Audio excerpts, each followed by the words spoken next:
Hello friends, இன்னைக்கு வந்து நவீன டைரிஸ்ல வந்து லஞ்ச் காம்போ எப்படி செய்யறதுன்னு நம்ம பார்ப்போம். பச்சை பயிறு, பாசிப்பருப்பு, பீர்க்கங்காய், கத்திரிக்காய், இஞ்சி பூண்டு பேஸ்ட், புளித்தண்ணி, வெங்காயம், தக்காளி, தேங்காய் பூ ரெடி பண்ணி வச்சிருக்கேன். குக்கர்ல வந்து ஆயில் ஹீட் பண்ணிட்டு கடுகு உளுந்தம் பருப்பு, பெருஞ்சீரகம், வெங்காயம், இஞ்சி பூண்டு பேஸ்ட், தக்காளி எல்லாமே போட்டு ஃப்ரை பண்ணிக்கோங்க. குழம்பு மிளகாத்தூள் வந்து ஆட் பண்றேன். கொஞ்சம் வாட்டர் வந்து ஆட் பண்ணிக்கிறேன். அது நல்லா எண்ணெய் பிரிஞ்ச அளவுக்கு குக் பண்ணணும். ஒரு ஃபியூ மினிட்ஸ் வந்து குக் பண்ணுங்க. அதுக்கப்புறம் வந்து கத்திரிக்காய் வந்து ஆட் பண்றேன். புளித்தண்ணி வந்து ஆட் பண்றேன். பச்சை பயிரையும் வந்து ஆட் பண்ணிட்டு நல்லா வந்து மிக்ஸ் பண்ணி விடுங்க.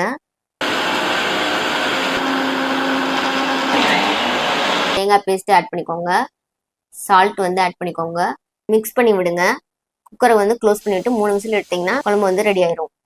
இன்னொரு குக்கர்ல வந்து ஆயில் ஹீட் பண்ணிட்டு கடுகு உளுந்தம் பருப்பு, சீரகம், மிளகாய் வத்தல், ஊற வச்சிருக்க பாசிப்பருப்பு, கட் பண்ணி வச்சிருக்க பீர்க்கங்காய், மஞ்சத்தூள், அரை டம்ளர் வந்து வாட்டர், ஒரு சால்ட் எல்லாம் வந்து ஆட் பண்ணிட்டு மிக்ஸ் பண்ணிட்டு 3 விசில் விட்டு எடுத்தீங்கன்னா பீர்க்கங்காய் கூட்டு வந்து ரெடி ஆயிரும்.